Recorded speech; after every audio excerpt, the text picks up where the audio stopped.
يا رب بالمصطفى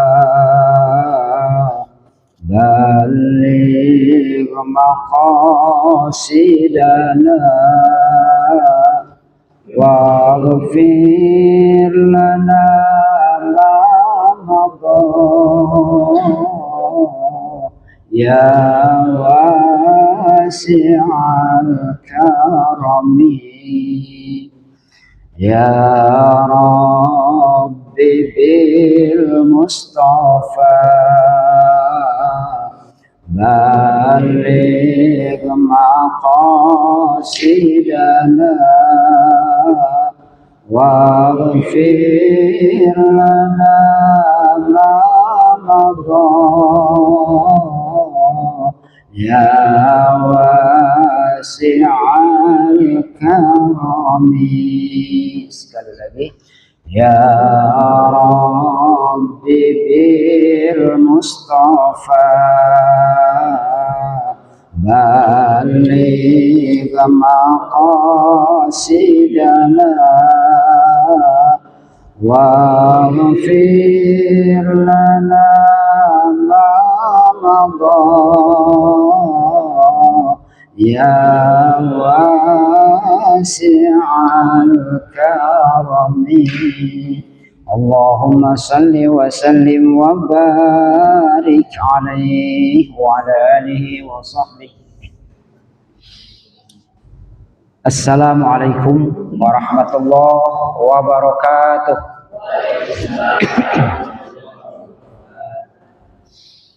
Alhamdulillahilladzi arsala rasulahu bil huda wa dinil haqq liyudhhirahu 'alad dini kullih wa kafa billahi shahida.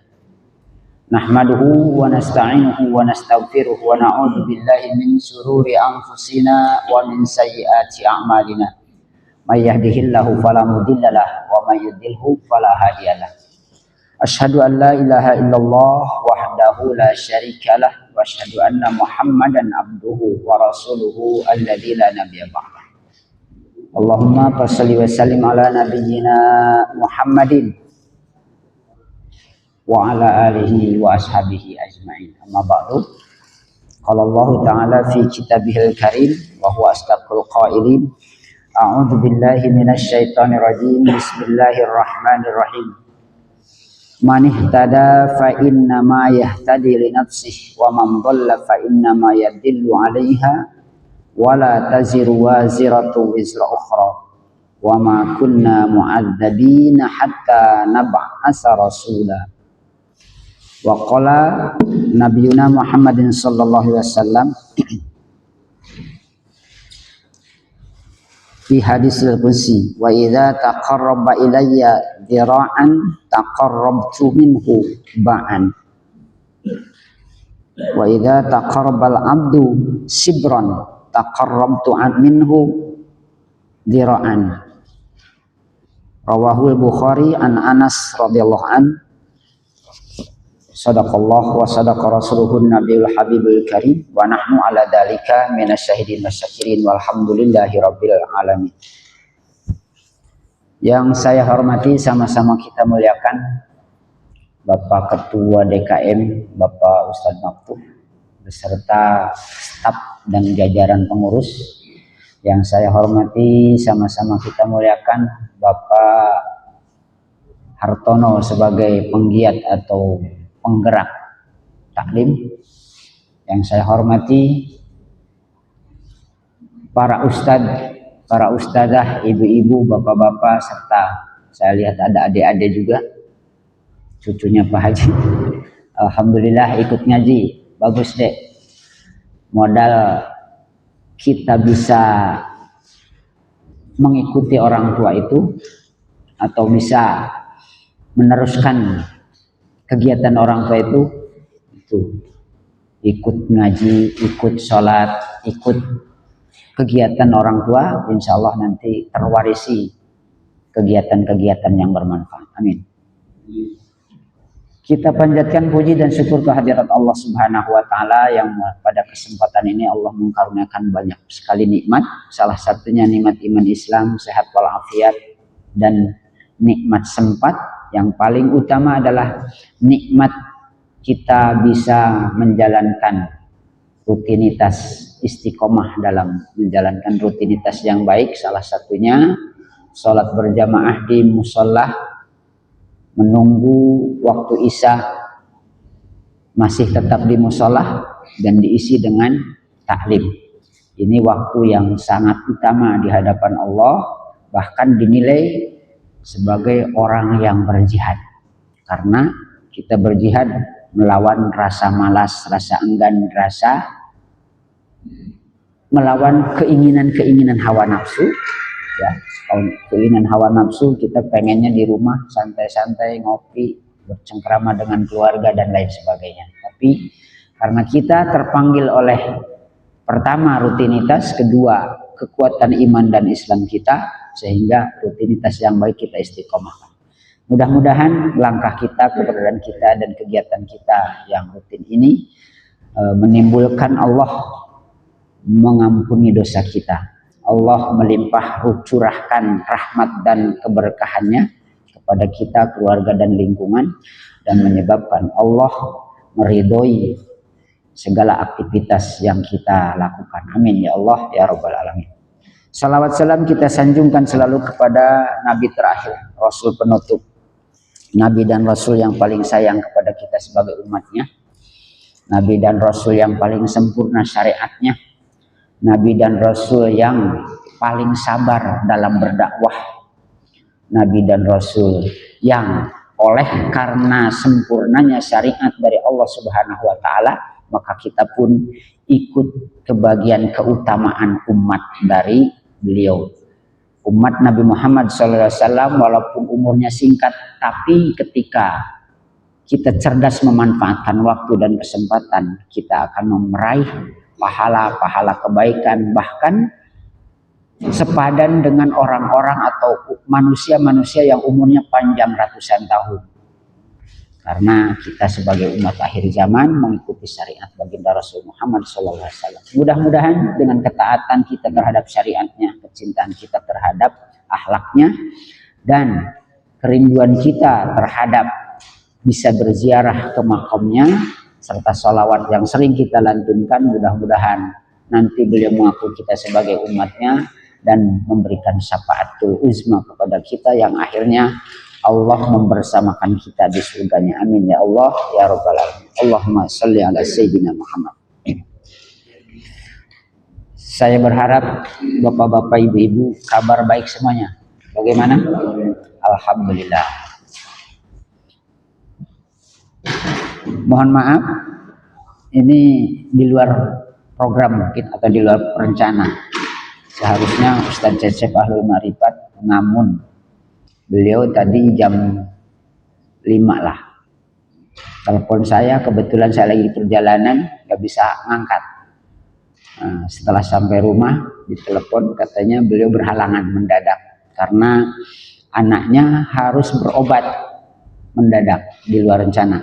Kita doakan mudah-mudahan Ustadz Cecep, putrinya, dan siapapun yang sakit pada saat ini, mudah-mudahan Allah berikan kesabaran, Allah berikan kesembuhan, dan mudah-mudahan musibah atau ujian penyakitnya ini menjadi pahala untuk meraih ampunan Allah dan mengangkat derajatnya. Amin ya Allah ya Rabbal Alamin. Al-hadiniyah wa likulli niyatin salihah. Al-Fatihah. A'udzu billahi minasyaitonir rajim. Bismillahirrahmanirrahim. Alhamdulillahi rabbil alamin, arrahmanir rahim, maliki yaumiddin.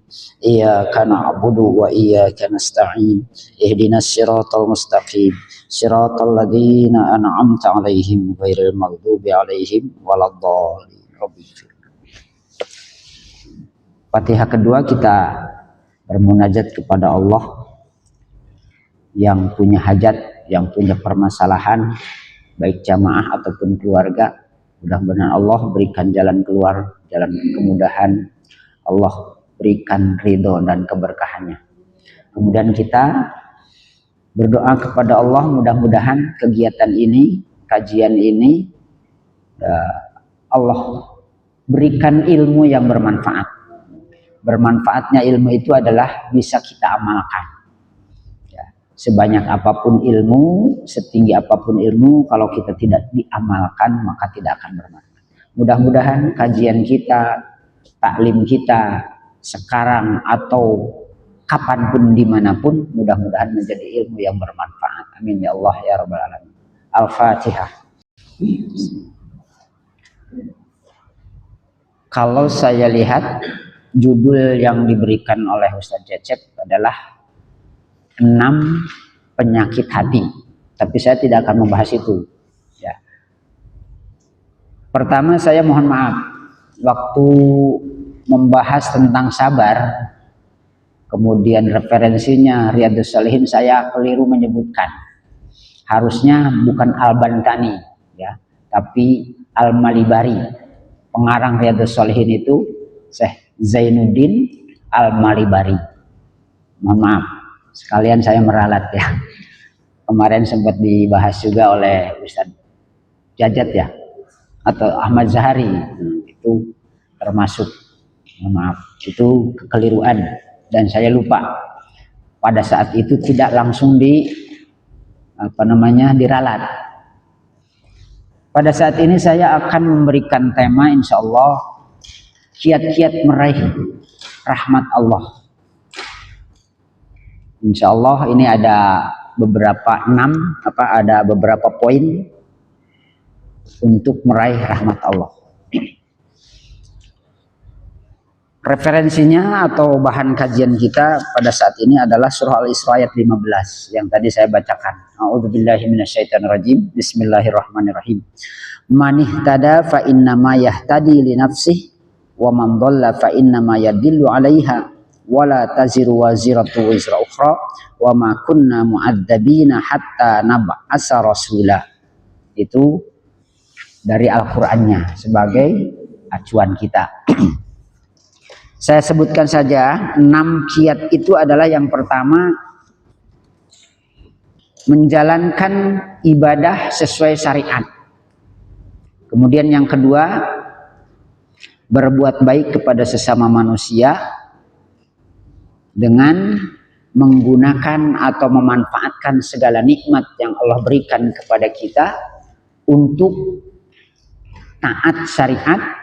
Insya Allah kalau nikmat itu dijadikan wasilah atau bekal untuk taat, insya Allah kita akan mendapatkan rahmat. Rahmat itu bisa di dunia, bisa di akhirat. Dan akhirnya nanti di akhirat insya Allah kita akan mendapatkan jannat atau masuk surga. Amin. Kemudian yang ketiga, salah satu dari perbuatan baik kepada sesama manusia adalah menjenguk sesama manusia yang sedang sakit atau dalam musibah. Kemudian yang keempat, memperbanyak istighfar. Yang kelima, sabar dalam menjalani musibah dan menjalankan ibadah. Kemudian yang keenam, husnudzon kepada Allah dan kepada sesama makhluk. Itu sebagai acuan kita, insya Allah kalau sempat kita bahas 6-6-nya, kalau tidak yang pertama. Yang pertama untuk mendapatkan rahmat dari Allah Subhanahu wa taala adalah menjalani ibadah sesuai syariat. Ini jelas hak asasi kita, penciptaan kita oleh Allah Subhanahu wa taala sesuai dengan surah Ad-Dariyat. A'udzubillahi minasyaitonirrajim. Wa ma khalaqtul jinna wal insa illa liya'budun. Itu udah sangat masyhur. Ad-Dariyat ayat 56. Wa ma khalaqtul jinna, tidak semata-mata aku ciptakan jin wal ins. Wa ma khalaqtul jinna wal insa illa liya'budun, kecuali untuk menyembahku. Di situ ada huruf yang tidak tertulis tapi bermakna liya'buduni, kecuali untuk menyembahku, mengabdi kepadaku, kata Allah. Dan ingat di sini bahasanya bahasa aku. Allah menyebutkannya atau berfirmannya dengan bahasa Wa ma khalaqtul jinna, tidak semata-mata kuciptakan jin dan manusia, wal insa. Kita perhatikan dalam memaknai huruf-huruf dalam Al-Quran. Satu huruf itu pemahamannya luar biasa. Apa maksudnya? Kalau dengan bahasa aku itu berarti tidak ada campur tangan makhluk lain. Ini Allah berbicara atau berfirman tentang penciptaan manusia yang paling formula, yaitu siapa? Nabi Adam alaihis salam. Manusia atau makhluk baru yang akan dijadikan khalifah di muka bumi. Padahal pada saat itu sudah ada jenis makhluk sebagai penghuni surga, yaitu jin dan malaikat. Maka ketika Allah menciptakan dan memberitakan kepada makhluk yang sudah ada pada saat itu, jin dan malaikat, dalam surah Al-Baqarah diterangkan bahwa aku akan menjadikan khalifah di muka bumi. Malaikat dan kalangan jin bertanya, ya Allah, kenapa engkau ciptakan khalifah di muka bumi itu yang akan berbuat maksiat atau berbuat kerusakan di muka bumi, bahkan saling menumpahkan darah? Kata Allah, aku lebih tahu kenapa aku ciptakan makhluk yang menjadi khalifah di muka bumi itu adalah manusia. Ternyata manusia itu dibekali dengan akal, hati, dan dibekali juga oleh petunjuk.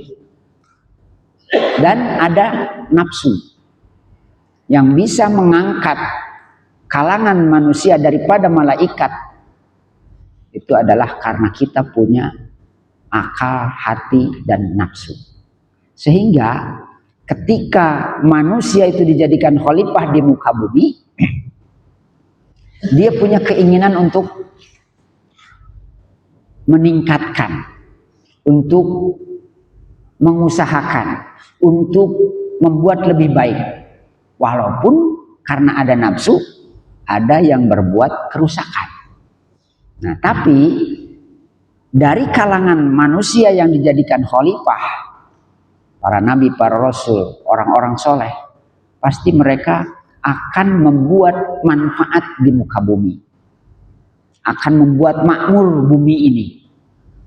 Kalau malaikat dijadikan khalifah, mereka akan statis, ya, stagnan. Kalau suruh ibadah, ya ibadah terus. Tidak ada peningkatan, tidak ada motivasi untuk inovasi. Makanya Allah menciptakan khalifah di muka bumi itu dari kalangan manusia, karena dinamis. Ya, dia akan membuat lebih manfaat, lebih baik, lebih makmur, dan lebih berguna. Walaupun dari kalangan manusia juga ada yang berbuat kerusakan di muka bumi, ada yang saling menumpahkan. Kembali kepada wa ma khalaqtul jinna wal insa illa liya'budun. Ya, kalau Allah mengatakan aku, berarti yang itu tadi, ya, ketika Allah berkehendak, ya, kun fayakun. Idza arada syai'an ayaqula lahu kun fayakun. Tidak ada yang bisa menghalangi, tidak ada yang bisa mencegah, tidak ada yang bisa membantu. Atau ketika Allah menciptakan Adam, itu belum ada orang tua, belum ada ibu bapak. Allah langsung menciptakan Adam alaihis salam. Dan Allah ciptakan dengan kuasanya, mengambil dari setiap jenis tanah, dari setiap tempat, dan lain sebagainya. Sehingga dari manusia yang pertama itu bisa melahirkan beberapa jenis manusia. Dan konon kata tafsir yang lain, ya, Allah mengambil bahan manusia yang formula itu dari setiap penjuru dunia, dan dari setiap jenis tanah, dan dari setiap karakter tanah. Sehingga keturunan Nabi Adam alaihissalam itu ada yang menjadi penduduk Eropa, Asia, Afrika dan seterusnya. Itu adalah kuasa Allah ketika menciptakan, diambil dari segala penjuru dunia. Sehingga karakter-karakter manusia walaupun dari satu jenis atau satu manusia yang pertama yaitu Nabi Adam alaihissalam, tapi bisa puluhan bahkan ratusan jenis manusia, karakter manusia. Jangankan dari karakter, dari warna kulit aja macam-macam. Ada yang putih, ada yang hitam, ada yang coklat, ada yang hitam banget, ada yang putih banget. Itulah Allah menciptakan. Berbeda dengan ketika Allah menciptakan keturunan Nabi Adam. Bahasanya kami, ya. Kalau kami berarti Allah sudah melibatkan makhluk yang lain, melibatkan malaikat, melibatkan orang tua, melibatkan makhluk-makhluk lain. Ini pun salah satu rahmat dari Allah Subhanahu wa taala. Ya. Karena kasih sayangnya Allah Subhanahu wa taala menciptakan makhluk yaitu jin dan manusia itu dengan segala kelebihan-kelebihannya. Pertama, untuk meraih rahmat Allah itu adalah menjalankan ibadah sesuai syariat. Kenapa dibahasakan sesuai syariat atau kenapa dijelaskan sesuai syariat? Karena ibadah itu tidak sama. Ya. Nabi Adam bagaimana ibadahnya secara ritual, sholatnya bagaimana, kemudian nabi-nabi yang lain juga bagaimana, kita tidak sama. Yang jelas sesuai pada zamannya, sesuai pada waktu itu yang diutus siapa untuk mencontohkan cara ibadah, maka itulah yang diikuti. Manusia yang sejaman dengan Nabi Adam, ibadahnya seperti apa, ya kita harus baca lagi. Kemudian Nabi Sulaiman juga bagaimana, Nabi Musa bagaimana. Yang jelas kita sebagai umat akhir zaman mengikuti syariat Nabi yang terakhir, Nabi yang diutus dan disempurnakan syariatnya oleh Allah Subhanahu wa taala, yaitu Nabi Muhammad sallallahu alaihi wasallam. Walaupun kita tahu cara ibadahnya umat yang terdahulu, kita tidak bisa mengikuti syariat pada waktu itu. Karena kita bukan zamannya. Allah Subhanahu wa taala berfirman dalam hadis qudsi. Hadis qudsi itu firman Allah tapi redaksinya dari Nabi Muhammad SAW. Idza taqarrabal 'abdu shibran taqarrabtu minhu dira'an. Nah, dengan cara ibadah ini ya kita mendekatkan diri kepada Allah, mengikuti syariat Rasulullah, cara beribadahnya sesuai dengan yang disyariatkan kepada baginda Rasul Muhammad SAW.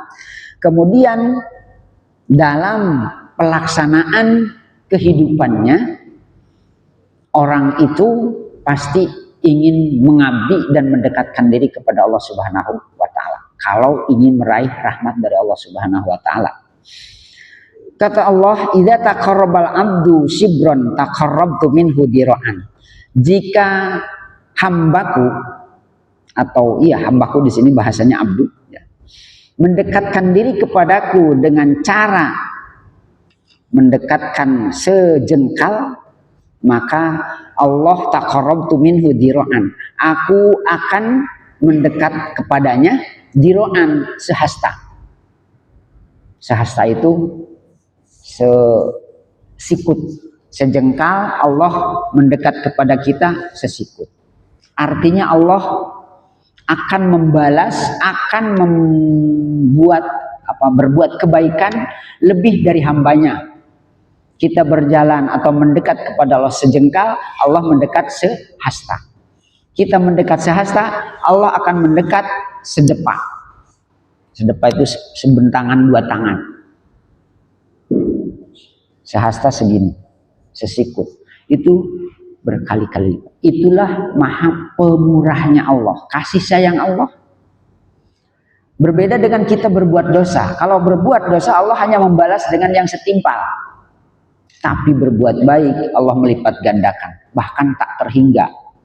Ini perumpamaan bahwa Allah berbuat baik kepada makhluknya lebih daripada yang dibuat oleh makhluk kepada Sang Khalik.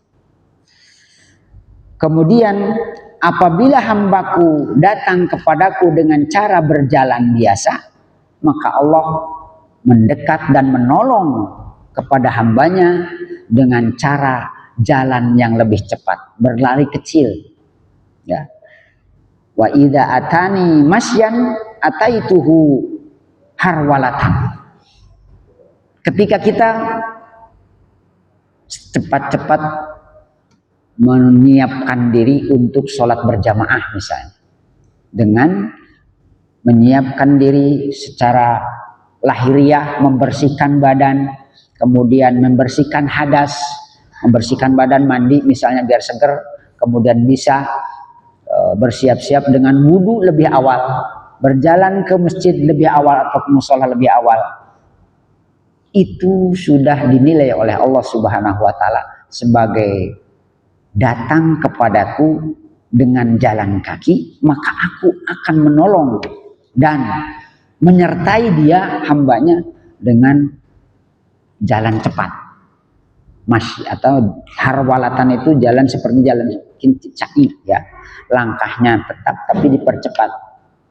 Ini kebaikan Allah Subhanahu wa taala.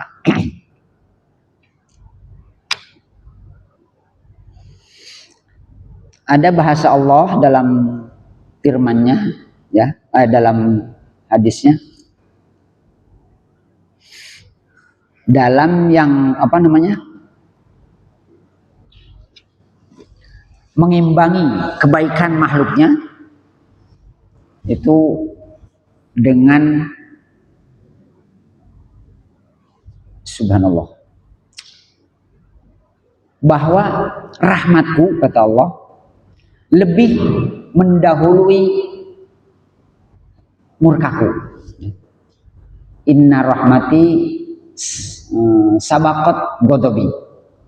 Ini lebih cepat menurut Imam Bukhari. Tapi dalam riwayat Imam Muslim, inna rahmati golabat ghadabi. Kalau sabaqat lebih cepat. Nah itu tadi, ketika kita memohon ampun misalnya kepada Allah, habis berbuat dosa langsung ingat kepada Allah kemudian mohon ampun. Nah, maka kata Allah, ketika hambaku mohon ampun kepadaku dengan menyebutkan aku maha pengampun dan maha kasih sayang, maka aku akan membalasnya sebelum hambaku menurunkan tangan, ya, atau mengusap wajah dengan tangan habis berdoa. Ada ulama yang menganjurkan ketika kita mau berdoa atau mohon ampun kepada Allah Subhanahu wa taala dengan menyebutkan Allah Maha Pengampun dan Maha Kasih. Astagfirullahal ghafurur rahim. Astagfirullahal ghafurur rahim. Ya Allah, ampuni aku, mohon ampun kepada Engkau ya Allah, karena Engkau adalah Maha Pengampun dan Maha Kasih Sayang. Ada hadis Nabi yang diriwayatkan oleh Aisyah radhiyallahu anha. Aisyah ini adalah paling banyak mengeluarkan hadis dan paling banyak menyaksikan kehidupan baginda Rasul. Siti Aisyah radhiyallahu anha meriwayatkan bahwa Nabi ketika mohon ampun di waktu duha yang dibacanya adalah Rabbighfirli warhamni watub alayya innaka antat tawwabur rahim. Ya Tuhanku, ampuni aku dan terima tobatku dan kasihi aku, karena sesungguhnya Engkau adalah Maha Pengampun, Maha Penerima Tobat dan Maha Kasih Sayang. Nah, itu tadi, kalau hambaku menyebutkan aku Maha Pengampun, aku Maha Kasih Sayang, sesuai dengan hadis qudsinya tadi, bahwa rahmatnya akan lebih cepat dikaruniakan kepada hambanya daripada murkanya. Inna rahmati golabat ghadabi, inna rahmati sabaqat ghadabi. Sesungguhnya rahmatku, kasih sayangku akan lebih cepat datang daripada murkaku, atau rahmatku mengalahkan murkanya. Artinya ketika kita berbuat dosa tidak langsung dibalas, atau dibalasnya hanya yang setimpal. Tapi kalau ketika berbuat baik, Allah cepat balasannya di dunia, kemudian dalam kehidupannya, bahkan dilipat gandakan pahalanya. Itulah maha rahmannya Allah, maha kasih sayang. Makanya kita perbanyak astagfirullah wa ghafurur rahim, atau yang dicontohkan yang diriwayatkan oleh Aisyah, rabbighfirli warhamni wa tub alayya innaka antat tawwabur rahim. Itu katanya Siti Aisyah meriwayatkan setiap waktu duha Nabi beristighfarnya seperti itu. Rabbighfirli warhamni wa tub alayya innaka antat tawwabur rahim. Atau dijadikan doa, Allahummaghfirli warhamni wa tub alayya innaka antat tawwabur rahim. Ini salah satu kiat kita mendapatkan rahmat dari Allah Subhanahu wa taala, memperbanyak istighfar. Kemudian berbuat baik kepada sesama manusia. Salah satu perbuatan baik kita kepada sesama manusia adalah menjenguk orang yang sedang sakit. Di sini diriwayatkan menjenguk orang yang sakit itu akan menimbulkan rahmat Allah Subhanahu wa taala. Dalam hadis riwayat Ahmad yang diterima dari Abi Umamah, A'idul marid yahudu fir rahmati fa idza jalasa indahu ghamaratur rahmah. Menengok orang yang sedang sakit itu akan diliputi oleh rahmat Allah Subhanahu wa taala. Kemudian ketika kita menjenguk orang yang sakit,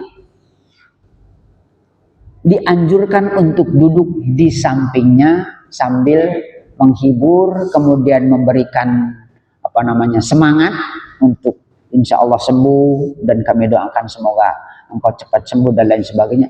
Itu akan menimbulkan kita diliputi oleh rahmat dan dinaungi oleh malaikat yang mendoakan kita, mengampuni dan memohon rahmat dari Allah Subhanahu wa taala. Salah satu perbuatan sosial yang akan menimbulkan kasih sayang dari Allah Subhanahu wa taala adalah menjenguk orang yang sakit. Bahkan kita pernah atau sering mungkin mendengar kisah seorang pelacur yang kerjaannya maksiat, sehari semalamnya selalu berbuat dosa, tapi ketika pulang dengan di tengah terik matahari di padang pasir yang jauh kemana-mana, menemukan seekor anjing yang kehausan, menjulurkan lidahnya, kemudian dia sudah kebayang bahwa dia itu sedang kehausan. Dengan usahanya seorang perempuan pelacur itu timbul kasih sayang kepada makhluk. Oh, ini anjing kalau tidak ditolong sama manusia, dia tidak mungkin bisa minum. Maka dengan kasih sayangnya kepada hewan ciptaan Allah, dia lepas mujahnya atau sepatu kulitnya dengan diikat, kemudian dijulurkan ke sumur tua yang ada di padang pasir. Setelah dapat airnya, pertama diberikan kepada anjing yang kehausan. Sehingga Allah melihat ini kasih sayangku atau sifatku yang berkasih sayang diadopsi oleh makhluknya. Sehingga ketika Allah melihat kasih sayangnya diadopsi oleh makhluknya atau dilakukan oleh makhluknya walaupun kepada anjing yang hina, tapi Allah menyukai itu.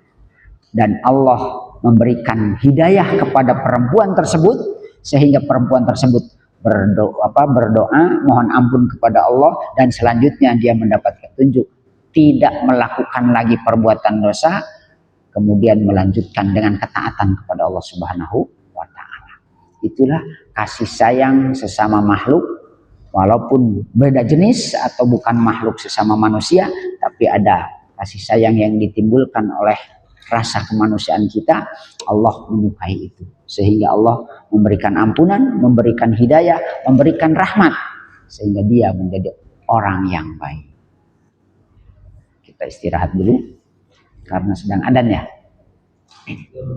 Belum? Itu baru sholawat. Baik, kita selesaikan jeda sebelum melaksanakan sholat isya.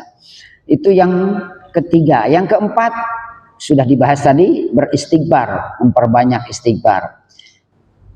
Ya, istighfarnya seperti tadi. Kemudian kelima, sabar dalam menjalani musibah dan menjalankan ibadah. Sabar itu bukan hanya dalam musibah. Kita dalam menjalankan ibadah pun harus sabar. Kalau sholatnya 4 rakaat, ya 4 rakaat. Jangan jadi 2 atau 3. Kecuali dalam keadaan rukhsah, dalam keadaan tertentu boleh kita menyingkatnya dan mengumpulkannya, atau jama' dan mengkosornya. Kemudian kita puasa misalnya dalam menjalankan ibadah. Kalau belum waktunya buka, ya jangan buka. Itu juga berarti sabar dalam menjalankan ketaatan atau dalam menjalankan ibadah. Kalau sabar dalam menjalani musibah, itu sudah jelas ya, harus sabar. Apapun ujiannya, kita terima bahwa itu ujian dari Allah Subhanahu wa taala untuk meningkatkan keimanan dan ketaatan kita kepada Allah Subhanahu wa taala, maka kita harus sabar. Kemarin sudah dibahas, sabar tidak ada batasnya. Ujian seperti seberat apapun kita harus sabar. Nabi Ayub dengan segala penderitaannya, beliau menerima dan selalu bersyukur kepada Allah Subhanahu wa taala. Kemudian yang keenam, husnudzon kepada Allah, husnudzon kepada makhluknya, terutama kepada Allah. Dalam hadis qudsi juga, ini indadzoni abdi bi. Aku ini bagaimana prasangka hambaku kepadaku, kata Allah. Makanya ketika kita baik sangka kepada Allah, insya Allah Allah akan mengaruniakan atau memberikan kepada hambanya sesuai dengan sangkaan, bahkan lebih sesuai dengan sangkaannya, bahkan lebih dari sangkaannya. Bagaimana Allah memberikan rezeki kepada orang yang ikhlas, kepada orang yang dermawan, kepada orang yang bersedekah itu karena Allah Subhanahu wa taala dengan balasan yang tak terhingga, min haitsu la yahtasib. Inilah kiat-kiat kita untuk mendapatkan rahmat Allah. Salah satunya pertama, ya, nikmat digunakan untuk taat kepada Allah Subhanahu wa taala sesuai syariat, insya Allah akan menimbulkan rahmat dan akhirnya nanti akan masuk jannat atau surga. Kemudian yang kedua, berbuat baik kepada sesama manusia itu juga akan menimbulkan, atau sesama makhluk akan menimbulkan Allah menurunkan rahmatnya. Kemudian yang ketiga, menjenguk orang yang sakit itu salah satu perbuatan baik sesama manusia. Kemudian yang keempat, perbanyak mohon ampun kepada Allah dengan menyebutkan Allah Maha Pengampun dan Maha Kasih Sayang. Kemudian kelima, sabar dalam menjalankan musibah dan menjalani ibadah. Keenam, baik sangka kepada Allah dan kepada sesama makhluk. Mudah-mudahan dari kiat-kiat ini, bahkan mungkin ada bisa ditambahkan lagi bagaimana kiat kita untuk mendapatkan rahmat Allah Subhanahu wa taala. Karena rahmat Allah itu lebih luas, lebih cepat dan lebih dekat daripada murkanya. Kata Allah, irhamu man fil ardi yarhamkum man fis sama. Berkasih sayanglah dengan makhluk yang ada di muka bumi, maka makhluk yang ada di langit akan mengasihi sayang kita. Makhluk yang ada di langit, malaikat dan jauh-jauhnya Allah Subhanahu wa taala itu akan mengasihi kita ketika kita berkasih sayang dengan sesama makhluk di muka bumi. Wallahu a'lam. Mudah-mudahan ada hikmah dan manfaat yang bisa kita petik. Maksud saya menyampaikan kebaikan, kebenaran yang datang dari Allah dan Rasulnya. Tentunya dalam cara penyampaian banyak kurangnya, banyak yang atau ada yang tidak tepatnya, mohon dibukakan pintu maaf. Mudah-mudahan Allah mengampuni kita. Amin ya Allah ya Rabbal alamin. Akhirnya kita berdoa kepada Allah, mudah-mudahan Allah mengampuni dosa kita, mengampuni dosa ibu bapak kita, mengampuni dosa guru-guru kita, dan mudah-mudahan orang-orang yang berjasa kepada kita, baik para guru maupun pada orang tua, yang membuat kita jadi taat kepada Allah, beriman kepada Allah, mudah-mudahan mereka dibalas dengan ampunannya, dengan kasih sayangnya, dengan kenikmatan di alam barzahnya. Amin ya Allah ya Rabbal alamin. Astagfirullahaladzim, astagfirullahaladzim, astagfirullahaladzim. Allahumma salli ala sayyidina wa habibina wa syafi'ina wa maulana Muhammad tabaraka wa ta'ala an kulli sahabati Rasulillah ajma'in. Alhamdulillahi rabbil alamin. Hamdan yuwafi ni'amahu wa yukafi'u majidah. Ya Rabbana walakal hamdu walakal syukru kama yanbaghi li jalali wajhikal karim wa adimi sultanik. Allahumma ftah sudurana bi futuhil arifin warzuqna fahman nabiyyin wa hifdzal mursalin wa ilhamal malaikatil muqarrabin. Rabbi zidna ilma warzuqna fahma. Rabbana hablana min azwajina wa dhurriyyatina qurrata a'yun waj'alna lil muttaqina imama. Rabbana atina fid dunya hasanah wa fil akhirati hasanah wa qina adzabannar. Bi fadli subhana rabbika rabbil izzati amma yasifun wa salamun alal mursalin walhamdulillahi rabbil alamin. Subhanakallahumma wa bihamdika asyhadu an la ilaha illa anta astaghfiruka wa atubu ilaik wa a'udzu minkum. Wassalamualaikum warahmatullahi wabarakatuh.